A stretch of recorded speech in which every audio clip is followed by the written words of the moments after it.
सर्वेभ्यः नमो नमः। आगच्छन्तु अद्य वयं मतुप्रत्ययस्य अध्ययनं करिष्यामः। सर्वेभ्यः पुनः एकवारं नमो नमः, आर्य प्रणाम, नमस्ते। आइए आज के इस ऑनलाइन कक्षा में हम सभी मतुप्रत्यय को जानेंगे कि किस प्रकार से इनका प्रयोग किया जाता है और किस प्रकार से यह प्रयोग में लाए जाते हैं। जैसा कि यहाँ आप देख पा रहे हैं, मतुप्रत्यय के लिए पाणिनि जी ने सूत्र दिया है, उसकी मैंने व्याख्या यहाँ पर लिखी है और की है। सूत्र है तदस्यास्त्यस्मिन्नीति मतुप्। क्या है सूत्र? तदस्यास्त्य, ठीक है, क्या है? तदस्यास्त्यस्मिन् नीति मतुप्, अर्थात तत् अस्य अस्ति, तत् अस्य वह उसमें है, अस्ति अस्मिन् अस्ति, अस्य अस्ति अस्मिन् अस्ति, इसका है इसमें है।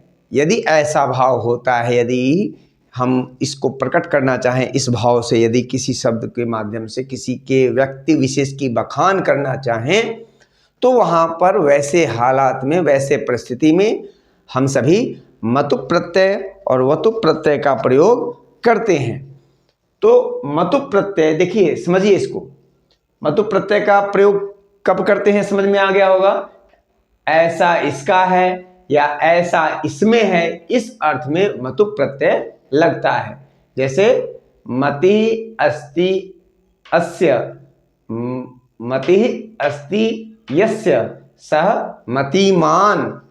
अब यहाँ पर ये कहेंगे मतिमान कह रहे हैं और यहाँ पर क्या हो जा रहा है, यहाँ पर मतिमान कह रहे हैं और यहाँ पर क्या हो जा रहा है, मति जमा मतुप है, तो मान कैसे हो गया? तो आपको बता दें, मति का मतुप जो है, मतुप में प का तो इत हो जाता है हलंत्यम से, उसके बाद उ का भी इत हो जाता है, फिर मत बच जाता है शेष।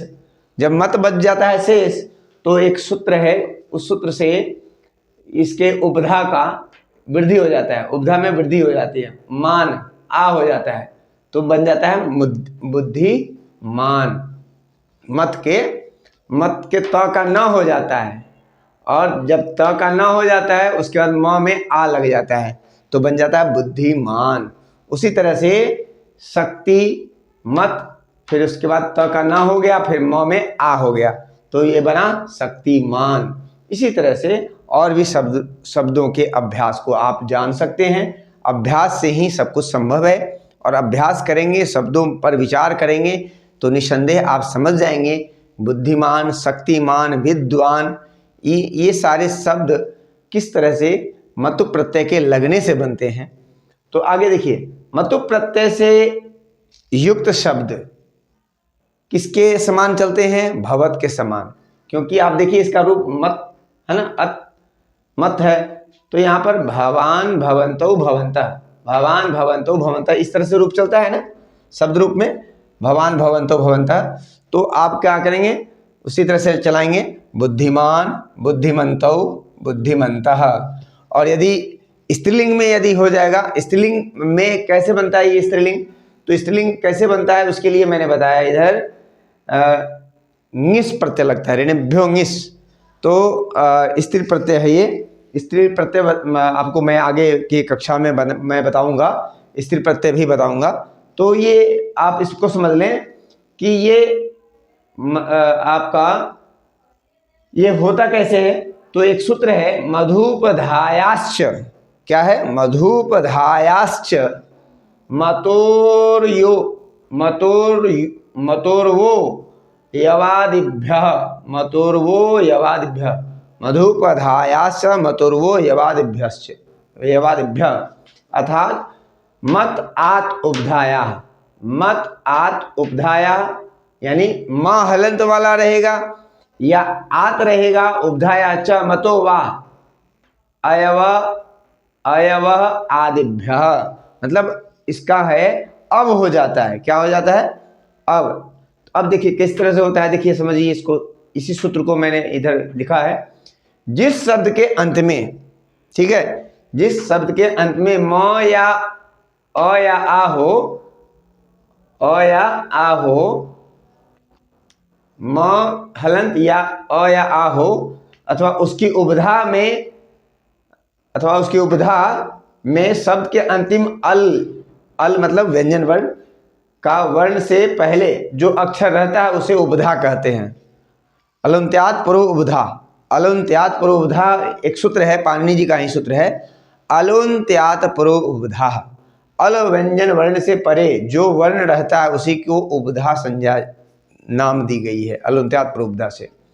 तो यहाँ पर म या अ या आ हो तो उसमें मतु प्रत्यय लगने पर मत के स्थान पर वत हो जाता है, और इसी को लोग वतुप प्रत्यय के नाम से भी जानते हैं। मतुप और वतुप, वतुप प्रत्यय देखिए पाणिनि जी का यह अष्टाध्यायी है, पाणिनि जी के द्वारा लिखित यह अष्टाध्यायी है, जो कि आज भी गुरुकुलों में पढ़ाए जाते हैं।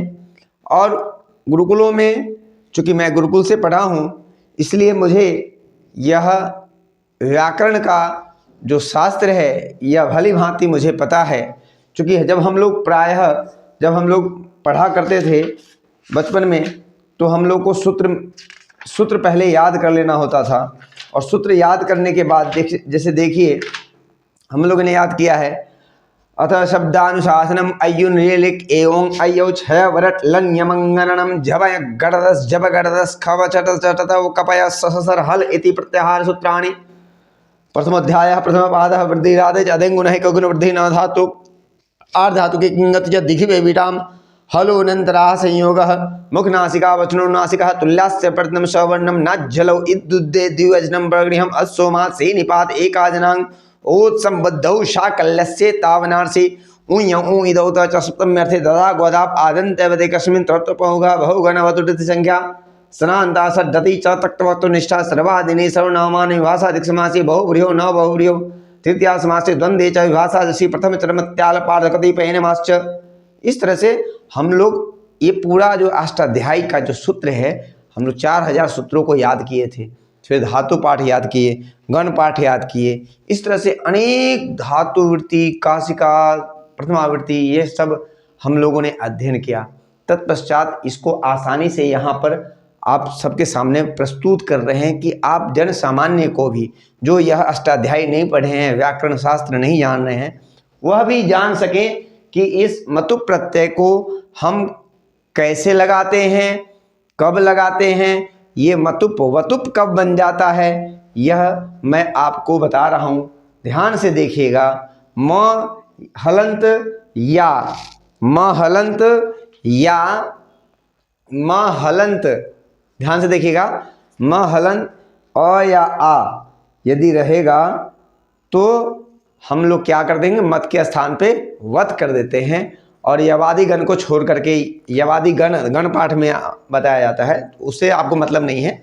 बस आप इतना ध्यान रखें, यदि अ या आ रहेगा, यदि किसी भी धातु के अंत में, किसी भी शब्द के अंत में, किसी भी शब्द के अंत में, किसी भी शब्द के अंत में अ या आ यदि रहेगा, या फिर म हलंत रहेगा, तो मतुप के जगह पे हम लोग वतुप प्रत्यय का प्रयोग करेंगे। ठीक है। और मतुप प्रत्यय लगने से वह जो है विशेषण शब्द बनता है, और विशेषण शब्द जो बनता है तो किस तरह से रूप बनता है, विद्या अस्ति अस्य, विद्या अस्ति अस्य, विद्या है जिसका, विद्या अस्ति अस्य, जिसमें विद्या है वह क्या है, विद्यावान है ना। विद्या, विद्या शब्द क्या है, आकारांत है, मतुप लग रहा है लेकिन ये वत बन जाता है, तो यही वतुप हो जाता है। ठीक है। तो आपको यह समझ में आ गया होगा, इसलिए यह जो सूत्र है तदस्यास्य स्थिति इति मतुप, तो मतुप प्रत्यय आपको समझ में आ गया होगा। और मतुप के पहले अस्वर होने पर म का व हो जाता है। जैसे भाग्यवान, है ना, और भग तो जमा मतुप, तो उसको क्या हो जाएगा, भगवान, क्या हो जाएगा, भगवान। बल जमा मतुप तो क्या हो जाएगा, बलवान। ठीक है, धन जमा मतुप तो क्या हो जाएगा, धनवान। ठीक है, मतुप और वतुप, यही वान रहता है तो वतुप जानते हैं लोग, और लेकिन ऐसा होता नहीं है। ऐसा जो आपका पाणिनि जी ने बताया है सूत्र 5वां अध्याय के दूसरे पाद में ही है, मतुप और वतुप प्रत्यय का।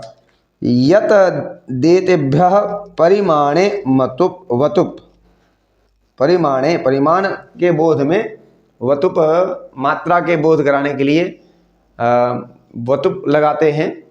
और ये जो मतुप प्रत्यय है, रसादिभ्यश्च मतुप, रस आदि गुणवाची शब्द जैसे रूप रस गंध स्पर्श आदि शब्दों के साथ भी मतुप प्रत्यय लगाए जाते हैं। भूम निंदा प्रशंसासु नित्य योगे अतिशयाने संबंधो अस्ति विवक्षायाम भवन्ति मतुपादयः। मतुप और वतुप प्रत्यय इन्हीं सभी अर्थों में होता है। आशा करते हैं आप सबों को ये हम मतुप प्रत्यय समझ में आ गया होगा। अगली कक्षा में हम लोग स्त्री प्रत्यय के साथ उपस्थित होंगे। तब तक के लिए आप हमारे चैनल पर बने रहें। आप हमारे चैनल के नियमित दृष्टा हैं। कक्षा 10वीं में यह इस प्रकार का प्रश्न आया हुआ है और आएगा भी, इसलिए मतुप प्रत्यय, कत्वा, ल्यप, अनियर, तव्यत, जो भी अक्त, अक्तवतु, ये जो कुछ भी प्रत्यय मैंने आपको बताए हैं उन सबको आप ध्यान से देखेंगे। और यदि आप हमारे चैनल पर नए हैं तो प्लीज़ सब्सक्राइब, बेल आइकन को प्रेस करें और लाइक करें, शेयर करें। आप सबों को हमारा आर्य प्रणाम, पुनः नमस्ते। जय हिंद, जय भारत, धन्यवाद।